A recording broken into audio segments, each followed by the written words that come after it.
I, 33-year-old female, got into an argument with my mom, 58-year-old female, last week.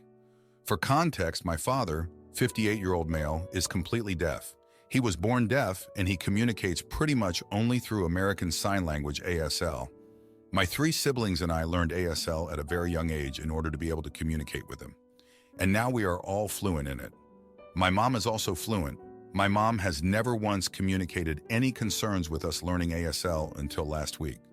My husband, Mark, 35-year-old male, and I have a wonderful daughter, Ava, 5-year-old female. We are also 6 months pregnant with a baby boy. Ever since Ava had been able to confidently speak and form sentences, Mark and I have been teaching her a couple ASL signs. We live about 20 minutes from my parents and see them often, so we figured it would be great if Ava could communicate with my dad.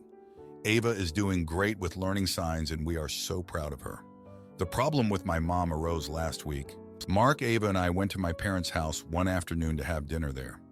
We were all in the living room and Ava was showing my dad the new signs she had learned. He was so happy and Ava was having a great time. I looked over at my mom and she looked upset. I asked if something was wrong and she said that she couldn't believe I was trying to confuse Ava. I didn't understand what she meant. I figured she was saying that one of the signs Ava did was incorrect. However, when I asked if that was the problem, she frowned even more. She started saying that her biggest regret was teaching me and my siblings ASL when we were young because it messed up our heads. I was so confused and asked her to explain. She then reminded me about the time when I was about 9 or 10, and at school I assumed that everyone knew ASL, so I started signing, and I refused to speak for the rest of the day, and they had to call her. Then she told me that very similar things happened with my siblings too. She asked if that was what I wanted for Ava, and I tried to explain that when teaching ASL, just like other spoken languages, it is a good thing to start early. She freaked out and said that I was just trying to delay Ava's English skills. Again, I tried to explain that Ava's speech is great and learning ASL isn't harming her.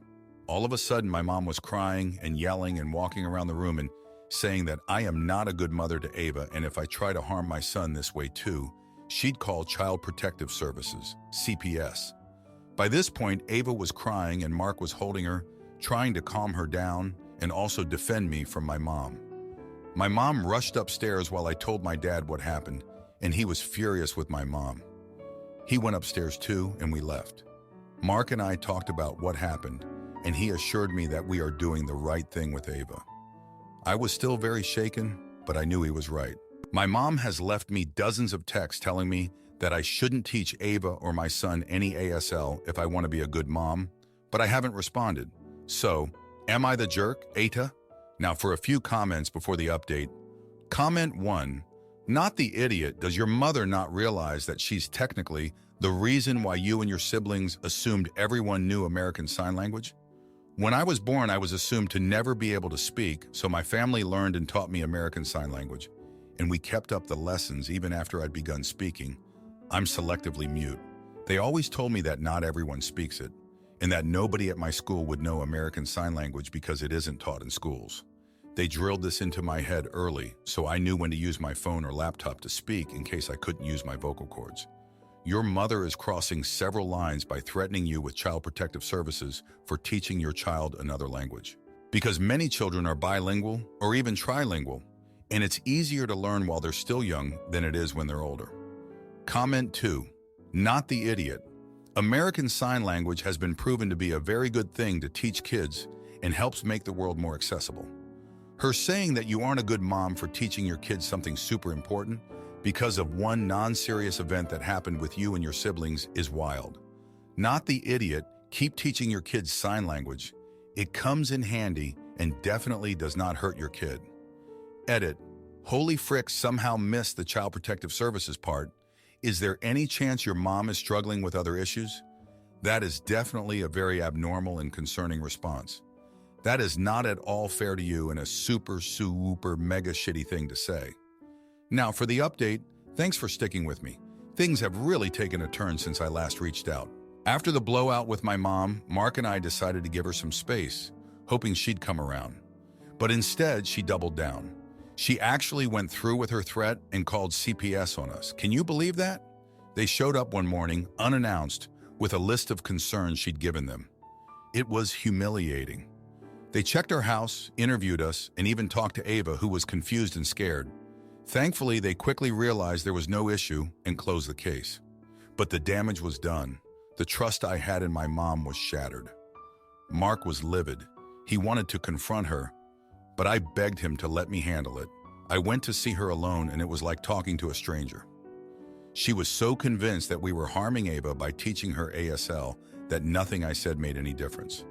She even admitted she'd been talking to some parenting expert online who filled her head with nonsense about bilingualism causing confusion in kids. I tried to tell her about all the research that says the opposite, but she wouldn't listen.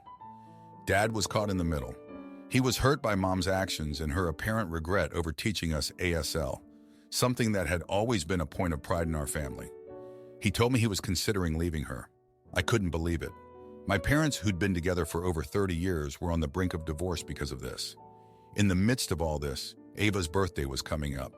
We decided to have a small party at our place, just to keep things simple. We didn't invite my mom, but Dad came. He looked so defeated, it broke my heart. Ava was happy to see him, signing away as she showed him her birthday presents. Watching them together, I knew we couldn't let my mom's issues tear our family apart. Then, out of nowhere, my mom showed up at the party. She had a gift for Ava and asked to speak to me in private. I was wary, but I agreed. She broke down, apologizing for everything. She'd been to see a therapist who helped her realize she was projecting her own insecurities about not being able to hear onto us.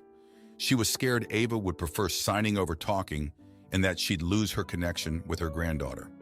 It was a lot to take in. I was angry, hurt, but also relieved that she was finally seeing sense. We talked for a long time, and she promised to work on her issues and to try to mend things with Dad. Ava's party ended on a surprisingly positive note, with Mom and Dad talking quietly in the corner. Mark squeezed my hand, a silent acknowledgement that maybe, just maybe, we were on the path to healing. So that's where we are now. It's been pretty hard on us, but I'm hopeful. Thanks for reading. My neighbor's kid kept sneaking into my yard and made my dog escape. So after 5 years of chaos, I installed cameras and showed the footage to the police, which got them evicted. I moved into my neighborhood about 5 years ago and am a single female in my mid to late 20s. Early on, I would hang out with the children on my street and be lenient with them regarding being on my property. About 1.5 years in, I got a puppy that got out quite a few times over the first couple of years of owning her, and my neighbor has been helpful in helping get her and keeping her in their house or backyard sometimes if I'm not home. This was when I learned she could open the front door from the inside. This family has been generous on other occasions, such as having me over for dinner once, shoveling my driveway a couple of times, and assisting, barely, with putting up a new fence that benefited them as much as it benefited me. Over the past year, there have been numerous occasions where their son, Timmy, will either hop the fence to get into my backyard or open the gate and later leave it open because it's too tall for him. My dog got out a few more times because this happened on multiple occasions. I had asked Timmy and the other children on our street nicely to ask for my permission before entering my backyard. I had even talked to Timmy's mother about it a few times, one of which was when she was opening my back gate to let Timmy in. Her reasoning for this was because I was not home when Timmy knocked on my door, so she took it upon herself to let him in. After that moment, I bought a no trespassing sign to put on my fence but ended up not using it.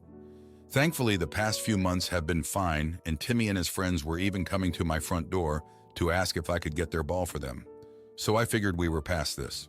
This morning I was driving back onto my street, but when I was about to pass my house to get to my driveway, I saw Timmy and a friend on the roof of my shed in my backyard, and Timmy's father next door helping them.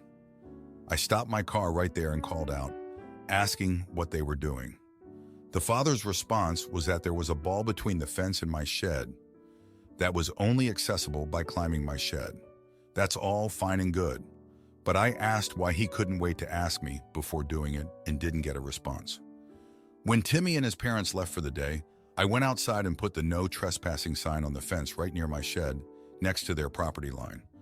Well, 5 hours later, they arrived home and I received a text from Timmy's mother outlining how generous they have been and how they have respected my boundaries.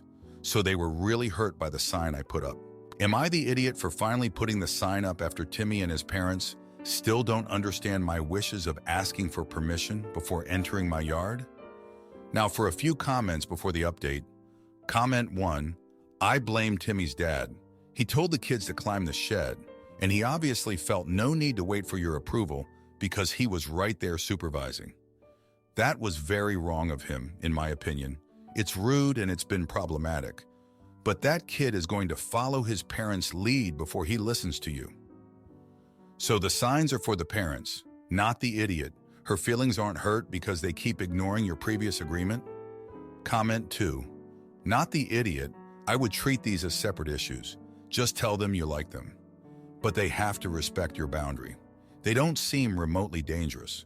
So I just stick to your guns and only escalate things slowly like you've been doing. I think you handled things pretty much perfectly. Now, for the update. Thanks for sticking around for the update. So the sign I put up, it started a war. Timmy's mom, she came over red-faced and all, saying how I've insulted them. She said they've been nothing but good neighbors, and here I am, acting all high and mighty. I tried to explain, but she wasn't having any of it. Next thing I know, they're throwing a party, a loud one, right on the edge of their property, by my fence. Music blaring till the early hours, and guess who gets a noise complaint from the other neighbors? Me. But that's not even the half of it.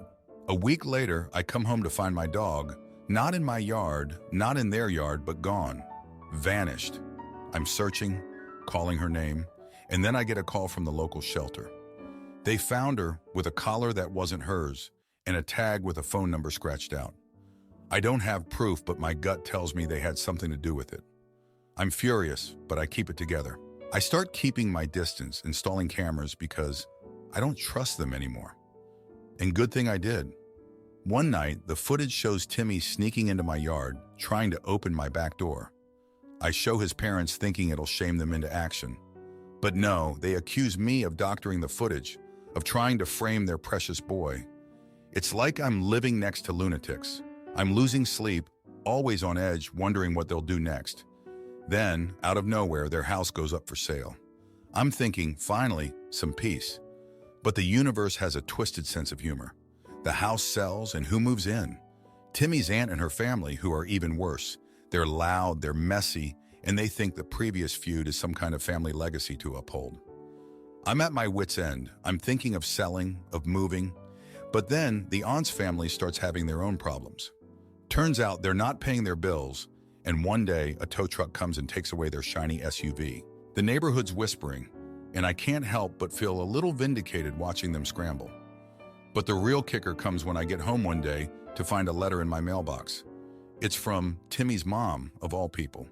She's apologizing, saying they've moved across town, that they were wrong, that they should have respected my boundaries. She writes about family issues, about Timmy's dad losing his job, about how they're struggling, and how they've realized they took their frustrations out on me. I don't know what to feel.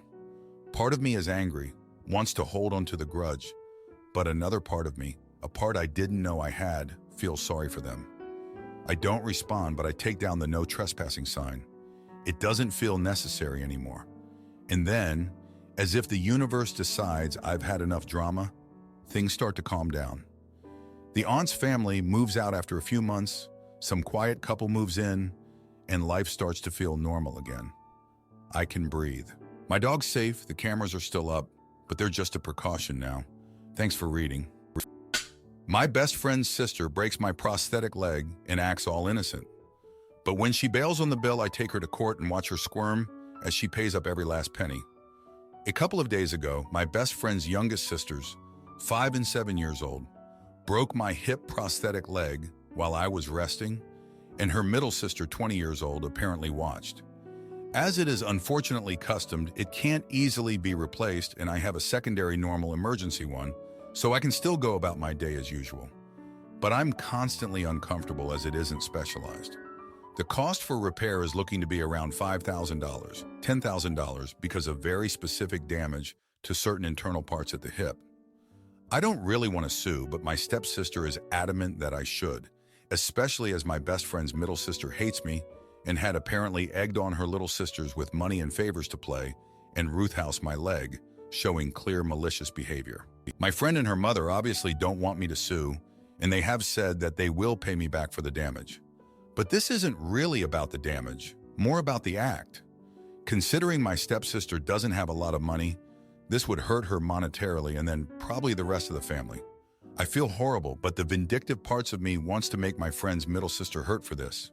I know I could lose my friendship with my friend, and I really don't want that. But I want the middle sister to get punished. Would I be the jerk if I sued my best friend's sister for provoking her younger sisters to play and damage, eventually breaking my prosthetic leg? Edit. The replies to this post are going to be more to remind me it's a dumb idea and to explain to my sister that it is a shoot idea.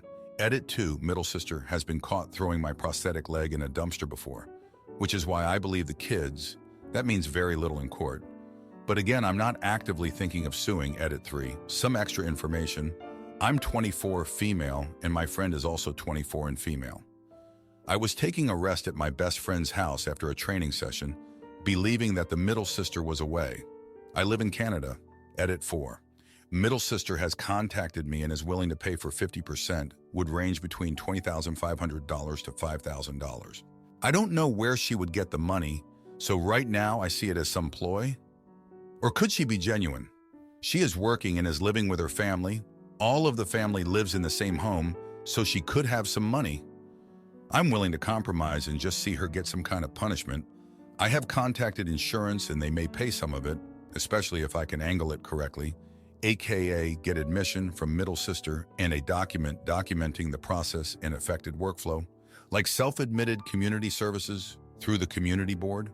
I'm not really sure how I want to proceed, but suing is firmly out of the question now. Just had a talk with my best friend, her mom, and was sneak attacked by the youngest sisters, who cried and apologized.